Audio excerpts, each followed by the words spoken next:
रसना कटो जुवन रटो निरखियन फुटो नैन श्रवण फुटो जो अन सुनो बिनु राधा जस बैन। श्री राधा वल्लभ लाल की जय। श्री हरिवंश चंद्र महाप्रभु की जय। श्री राधा वल्लभ लाल जी महाराज के कोमल श्री चरणारविंदों में बारंबार प्रणाम करते हुए हम श्री धाम वृंदावन में दिव्य सत्संग का आनंद प्राप्त कर रहे हैं। वंशीवट है, वंशीवट गोपेश्वर महादेव बिल्कुल सन्मुख हैं। श्री वंशीवट बिहारी और ठाकुर श्री वंशीवट बिहारी गिरधारी जी महाराज का पावन सानिध्य हम सभी को प्राप्त हो रहा है। यह आयतों की कृपा श्री ठाकुर जी की है। कितना सुंदर भाव भीष्म पितामह जी महाराज ने मानो ठाकुर जी के लिए निवेदन किया कि ऐसा सौभाग्य हमारा कब होगा कि वंशीवट का तट हो, यमुना जी अति सन्निकट हो, मेरा सावरा मेरे सामने हो, तब जाकर के मेरे प्राण निकले। और केवल कृष्ण नहीं, कृष्ण के साथ में श्री राधा रानी वहां पर खड़ी हुई हैं। ऐसा सुंदर भाव तो केवल हमारा भाव बदल जाएगा तो सब कुछ बदल जाएगा। कहते हैं कि जब दृष्टि बदल जाती है तो सृष्टि ऑटोमेटिक ही बदल जाती है।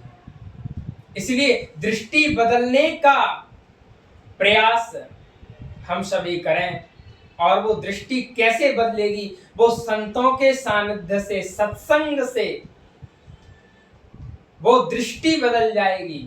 और कहते हैं दृष्टि बदल जाएगी तो सृष्टि अपने आप बदल जाएगी। इसलिए दृष्टि को बदलना बहुत महत्वपूर्ण है। हमारी दृष्टि कलिकाल के द्वारा मलिन हो गई है। अब उस मलिन दृष्टि से अदृश्यम चर्म चक्षुषा, इन चर्म चक्षुओं से वह दिव्य वृंदावन दिखाई नहीं पड़ता है। वो दिव्य वृंदावन, चिदानंदमय वृंदावन, आनंदमय वृंदावन, युगल कृष्ण राधा कृष्ण लीला क्रीड़ा परायण यहाँ पर है। वो दिव्य लीला विलास वाला वृंदावन क्यों हमारी इन दृष्टि से दिखाई नहीं पड़ता है? क्योंकि हमारी दृष्टि माया जनित हो गई है, संसार जनित हो गई है। तो इन दृष्टि को बदल करके हम आध्यात्मिक दृष्टि लगाएंगे, प्रेम की दृष्टि लगाएंगे। सत्संग के द्वारा, मनन के द्वारा, चिंतन के द्वारा हम अपनी बुद्धि को विकार रहित बना लेंगे। तब जाकर के हमें वृंदावन के श्यामा श्याम क्रीड़ा पारायण दिखाई देंगे। अभी तो हम ठाकुर जी के दर्शन करने भी जाते हैं तो उसमें भी कहीं ना कहीं मूर्ति भाव हो जाता है। लेकिन हमारे ठाकुर जी कैसे हैं? बोले मूर्ति नहीं है, ये साक्षात हैं। या यूं कहो कि बिल्कुल है ही। ये साक्षात कहने की आवश्यकता भी नहीं है। जिस प्रकार हम और आप दिखाई दे रहे हैं, ऐसे ही श्यामा श्याम भी क्रीड़ा परायण दिखाई देंगे। इसीलिए दृष्टि बदलोगे तो सृष्टि अपने आप ही बदल जाएगी। तो दृष्टि कैसे बदलेंगे? बोले संतों के सत्संग से, भक्तों के संग से, सत्संग के द्वारा ही हमारी दृष्टि बदल सकती है और दिव्य श्री दिव्य दंपति का दर्शन हमें सहज हो सकता है। श्री हित 84 जी में बड़ा सुंदर भाव एक आया। 52वां पद है, देखो माई सुंदरता की सीमा। ये सुंदरता की पराकाष्ठा है। हम लोग देखते हैं थोड़ी सी कोई सुंदरता दिख जाए तो उसी में मोहित हो जाते हैं कि वाह देखो कितनी सुंदर है, या कोई भी वस्तु या कोई भी चीज जो आपको हृदय को, आपको अपने आप को प्रिय लगे, उसे देख करके आप कहेंगे देखो कितनी प्रिय है, देखो कितना सुंदर है वो व्यक्ति। तो महाराज आप विचार करिए जरा सा कि जिसकी रचना इतनी सुंदर वो कितना सुंदर होगा। अरे ये सब तो माया जनित है, ठाकुर जी के केवल इच्छा मात्र से ये प्रकट हुए, तो उसमें ये सुंदरता है। और हमारे ठाकुर जी कितने सुंदर होंगे, इसका कैसे कोई वर्णन करे महाराज।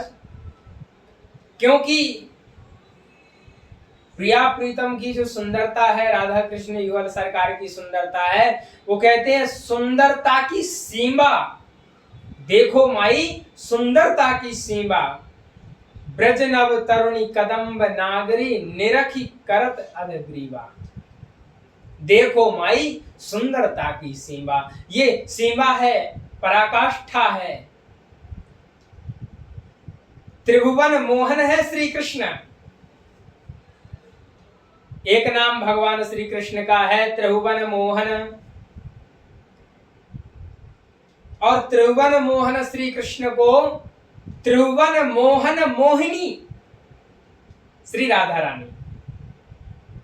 त्रिभुवन मोहन श्री कृष्ण है, त्रिभुवन को मोह लेने वाले संपूर्ण जगत को वो कृष्ण है, और कृष्ण को मोह लेने वाली आह्लादनी शक्ति प्रिया जो रास रासेश्वरी विहारिणी नित्य निकुंजेश्वरी श्री राधा रानी है।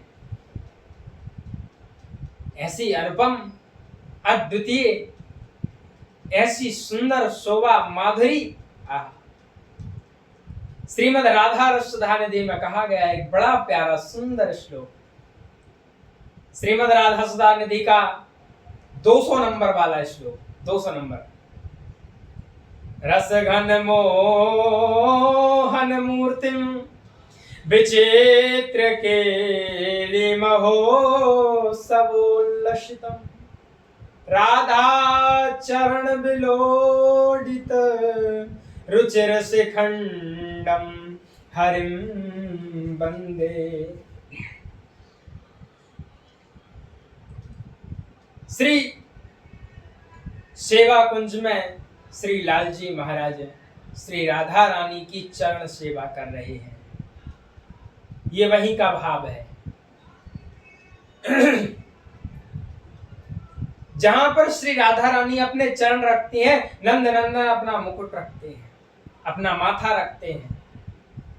जहां हमारी श्री जी चरण रखती हैं, उस रज को उठा करके कृष्ण अपने हाथ पैर अपने मुंह से अपने संपूर्ण श्री अंग से लगाते हैं उस रज को, और उस रज को लगा करके हा किशोरी, हा राधा, हा स्वामिनी ऐसे विलाप करने लगते हैं। ये है दिव्य दंपति, ये प्रेम की पराकाष्ठा में पहुंचे हुए। इसलिए भक्त इनको भगवान ना मान करके अपना प्रियतम, अपने प्राण प्यारे, अपने सर्वस्व, अपने आराध्य मान करके सेवा करते हैं। इनसे कुछ चाहिए नहीं, हमारी प्रसन्नता इसमें है कि ये ऐसे ही प्रसन्न बने रहें, ये एक दूसरे से कभी अलग ना हो, और ये ऐसे ही क्रीड़ा करते रहें, ये ऐसे ही मुस्कुराते रहें। वृंदावन में जो भाव है वो ठाकुर जी को सुख पहुंचाने का भाव है, स्वसुख वांछा का उसमें त्याग है। हमें कुछ नहीं चाहिए, हमारी कोई मनोकामना नहीं है, हमारे सुख दुख की हमें कोई फिक्र नहीं है, हमें आपके सुख दुख की खबर है। आप प्रिय, आप अच्छे लगे, आपको सुंदर सुंदर व्यंजन बना करके हम पवाएं, आप प्रसन्न हो जाएं उससे, आपके सुख में ही हमारा सुख है। ऐसा भाव, तत्सुख भाव की भावना से प्रिया प्रियतम को लाड लडाया जाता है। तो ये वृंदावन का सानिध्य, ये संतों का सानिध्य, ये भक्तों का सानिध्य सत्संग के द्वारा प्राप्त होता है। सत्संग के द्वारा जो शुद्ध मति प्रदान होती है, प्राप्त होती है, उस शुद्ध मति से ही श्री प्रिया प्रीतम युगल सरकार हमारे सन्मुख आएंगे और हमें कृतार्थ कर देंगे। जय जय श्री हरिवंश। आज के लिए इतना ही।